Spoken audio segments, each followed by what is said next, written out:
ГСП онлайн. Городские новости сейчас. Воскресенье, 12:00. День работников нефтяной, газовой и топливной промышленности. Праздник учрежден в августе 1965 года, а в этом году ему ровно 50. Его отмечают в первое воскресенье сентября. В Ухте торжество открывается концертно-игровой программой для детей.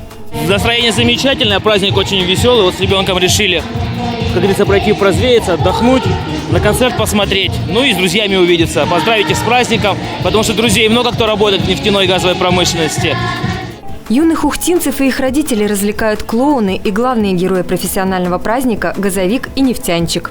Инженер-технолог предприятия «Нефтегазпромтех» Семен Матрёнин на праздник пришел со всей семьей.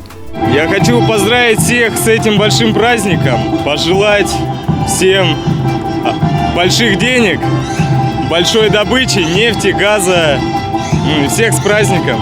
Игровой блок, а также вокальные и танцевальные номера – все это прямо на улице. На этом празднование не окончено. Вечером ухтинцев ждет концерт.